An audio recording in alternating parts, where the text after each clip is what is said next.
नमस्कार, मैं डॉक्टर हर्षिका और आज एक नए वीडियो में हम जानेंगे कि एक ऐसी ड्रग या फिर एक ऐसी मेडिसिन के बारे में जो कि एक बहुत ही कॉमन आपने प्लांट सुना होगा, देखा होगा और इसे आप इसके बेनिफिट जानते भी होंगे। बट होम्योपैथी में किस तरीके से इससे बनाई गई होम्योपैथिक मेडिसिन किस तरीके से उपयोगी होती है, तो उसके बारे में हम जानेंगे। इस मेडिसिन का नाम है होम्योपैथिक मेडिसिन टीनोस्पोरिया कॉर्डिफोलिया। पूरा नाम टीनोस्पोरा कॉर्डिफोलिया नाम है और जो है ये एक प्लांट किंगडम की मेडिसिन है। बात करें अगर इसके कॉमन नेम से, जिसे आप पहचान पाएंगे कि क्या इस मेडिसिन को आप, मैं जिस तरीके से बोल रही हूँ कि कॉमनली आपने देखा होगा तो गिलो आपने सुनी होगी, गिलो का प्लांट, गिलो का पौधा या गुलची, इसे बहुत से लोग बोलते हैं गुलची या गिलो के नाम से इसे जानते हैं और डिफरेंट डिफरेंट रीजन में इसका अलग नाम होता है। या आपने इस तरीके का पौधा देखा होगा कि जिसके जो पत्ते होते हैं हार्ट शेप के होते हैं और कहा जाता है कि गिलो की जो स्टेम है या लीव्स को बॉईल करके जो मतलब हम इसे लेते हैं तो रॉ फॉर्म में भी, तो भी ये फीवर में इफ़ेक्टिव होती है।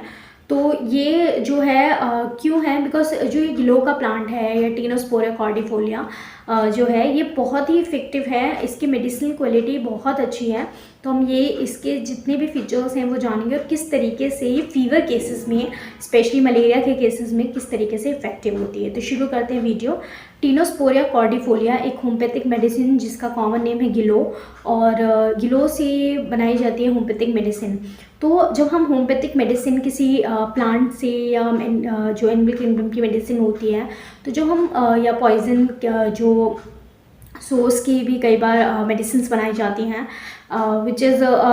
मतलब उसमें पेशेंट को ये जानना बहुत ज़रूरी है। जब हम एक होम्योपैथिक मेडिसिन बनाते हैं तो जब उसका पोटेंडाइजेशन प्रोसेस के दौरान जो उसके हार्मफुल इफ़ेक्ट्स होते हैं ऑलमोस्ट नील हो जाते हैं और जो इसकी मेडिसिन क्वालिटी होती है वो इंक्रीज़ हो जाती है। तो इसलिए होम्योपैथिक मेडिसिन के कहा जाता है कि साइड इफ़ेक्ट बहुत कम होते हैं, बिकॉज उसको बनाने के प्रोसेस में जो उसके हार्मफुल इफ़ेक्ट जो आपको इफ़ेक्ट कर सकते हैं अगर आप रॉ फॉर्म में लेंगे तो उसको वो कम करती है। तो इसलिए होम्योपैथिक मेडिसिन जो होम्योपैथिक पैथी है तो लोगों के लिए बहुत हेल्पफुल होती है, छोटे बच्चों में भी हम यूज़ कर सकते हैं, सेफली है। तो साथ के साथ ये मैं कहना चाहूँगी कि कभी भी आप चाहे होम्योपैथिक मेडिसिन लें या किसी भी पैथी के मेडिसिन लें, बट ये ध्यान रखें क्योंकि एज अ मेडिसिन है तो एक डॉक्टर को, आपको पता होगा आपके डॉक्टर को कि किस तरीके से उसके उपयोग है, किस तरीके से पोटेंसी का चयन करना है, तो वो चीज़ें आप डॉक्टर के कंसल्टेशन में ही लें। तो ऐसे कि साइड इफ़ेक्ट बहुत ज़्यादा नहीं है तो पेशेंट क्या होता है अपने आप से लेने लगता है या बहुत ज़्यादा ओवरडोज हो जाता है। तो ओवरडोज तो अगर आप कहते हैं किसी अगर फूड की भी ओवरडोज होगी तो उसके भी साइड इफ़ेक्ट होंगे, तो इसलिए पहले अपने डॉक्टर से कंसल्ट करें। आप टॉपिक की तरफ आते हैं। जो टीनोस्पोरा कॉर्डिफोलिया जो है गिलो है, गुलची है, तो उस का जो मेन फीचर्स जो ये काम करती हैं मेनली, अगर फीवर है किसी को लॉन्ग टाइम एक्यूट फीवर है या फिर क्रोनिक एक्यूट, कुछ टाइम से अभी कि पेशेंट बता रहा है कि मुझे 2-4 दिन से ये फीवर डायग्नोस हुआ है या फीवर हुआ है, या फिर उसको क्रोनिक फीवर चला आ रहा है, मलेरिया जैसी कंडीशन, मलेरिया जो है प्लाज्मोडियम जो है के थ्रू ये फैलता है, पैरासाइट के थ्रू, और जो मस्कीटो एनोफिलस मस्कीटो जो है इसके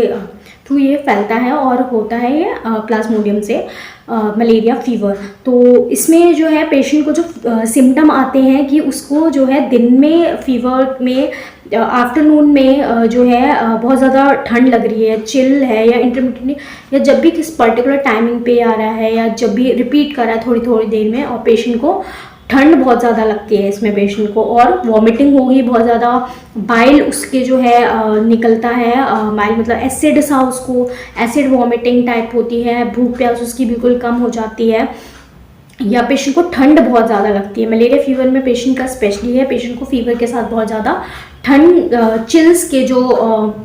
मतलब रिलैप्सेस जो बार बार होते हैं वो बहुत ज़्यादा होते हैं। तो इस तरीके से मलेरिया अगर डायग्नोसिस होता है तो उसमें जो है टीनोस्पोरिया कॉर्डिफोलिया बहुत अच्छी काम करती है उस फीवर में, और फीवर से सिम्टम रिलेटेड कम करती है, और वीकनेस है उससे एसोसिएटेड। और कई बार पेशेंट को क्या होता है लॉन्ग टाइम मलेरिया का दिक्कत चल रही है तो लीवर इन्फेक्शन और स्प्लिन का इन्फेक्शन हो जाता है, तो लीवर और स्प्लीन जो इम्पॉर्टेंट ऑर्गन है हमारे, तो उनमें अगर इन्फेक्शन है, उनका इन्लार्जमेंट हो गया है, तो उसमें भी ये उपयोगी होती है अगर इसका टिंचर जो है फीवर में लिया जाए। और कुछ टाइम बाद इसके अगर आपको दिख रहा है कि जॉन्डिस है या फिर कि लीवर इन्फेक्शन है, स्प्लीन इन्फेक्शन है, तो उसमें भी ये उपयोगी होती है। बहुत से केसेस लिकोरिया, सफ़ेद जैसे वाइट डिस्चार्जेस निकलते हैं फीमेल्स को बहुत ज़्यादा, उसमें भी ये उपयोगी होती है। या फिर जो मेल्स में जो है सेमिनल लॉसेस, या फिर बहुत ज़्यादा गुलेरिया इन्फेक्शन के बाद, या सिफिलिस इन्फेक्शन है उसके बाद पेशेंट को बहुत ज़्यादा वीकनेस है या उनको ये इन्फेक्शंस हुए हैं, तो उसमें भी उपयोगी होती है। मेनली अगर मलेरिया फीवर है तो मैंने बताया कि फीवर की एक बहुत अच्छी दवा है। तो कभी भी एक क्रोनिक एक्यूट फीवर है तो उसमें टेनोस्पोरिया कॉर्डिफोलिया हम पेशेंट को ज़रूर देते हैं। और मलेरिया जो है पेशेंट, बहुत सारी ऐसे पेशेंट आते हैं कि हमने लॉन्ग टाइम हम जो एंटीबायोटिक्स ले रहे हैं, तो कई बार उनको क्योंकि एक लॉन्ग चल रहा होता है तो उनको उनके side effects, gastric issue, liver issue, spleen infection होने लगता है, तो वो होम्योपैथी की तरफ अप्रोच करते हैं। क्योंकि आजकल बहुत सारे पेशेंट जो हैं as a first line of medicine, अगर उनको फीवर भी है तो वो एक्यूट कंडीशन में भी होम्योपैथी की तरफ अप्रोच कर रहे हैं।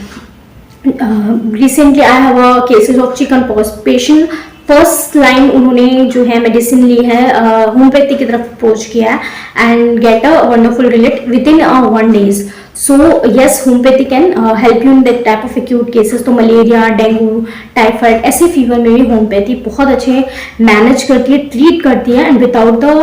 आपके जो ऑर्गन्स हैं उनको इफेक्ट करे बिना। तो बहुत से लोग होते हैं कि जैसे मलेरिया का क्यूनाइन जो है ट्रीटमेंट चलता है, तो अगर बैड इफेक्ट ऑफ क्यूनाइन एल्कलॉइड्स है एक तरह का जो मलेरिया को ट्रीट करने में जो है हेल्पफुल होता है, तो अगर वो लॉन्ग टाइम पेशेंट ले रहा है तो उसके भी कई बार पेशेंट को साइड इफेक्ट देखने को मिलते हैं। पेशेंट को जो है स्लो फीवर हमेशा उसको रहने लगता है और पेशेंट में बर्निंग, ईचिंग हैंड्स में होने लगती है। तो साइड इफेक्ट सिम्टम्स है या कुछ और जो है लॉन्ग ट्रीटमेंट अगर ले रहे हैं उसके बाद अगर है कोई लीवर या स्प्लीन में एनलार्जमेंट या इन्फेक्शन देखने को मिल रहा है, तो उसमें भी टेनोस्पोरिया कॉर्डिफोलिया इफेक्टिव होती है और आपके मलेरिया का जो है उसमें ट्रीटमेंट में भी मदद करती है। और साइड इफेक्ट जो है हुए हैं अगर हो जाते हैं,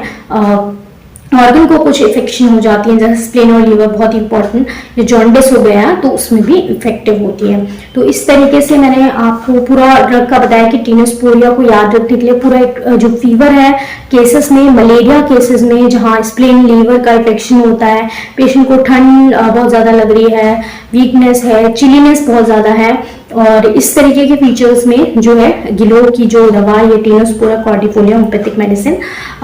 इसमें उपयोगी होती हैं। बात करें जो है पेशेंट बोलता है कि मैम डोजेस क्या लेने चाहिए, तो एक्यूट फॉर्म में हम जो जनरली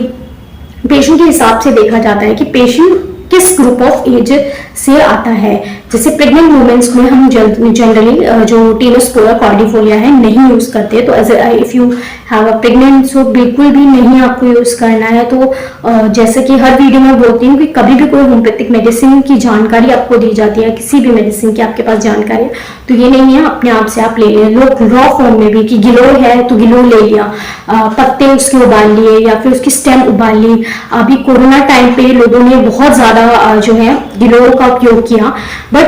जो है उन्होंने उसको ओवर यूज किया, तो ऐसे बहुत से पेशेंट हमारे पास उसके साइड इफेक्ट के साथ आए कि उन्होंने सुबह दोपहर शाम गिलोय का जो है सूप सा बना के उसको पी रहे हैं और जो है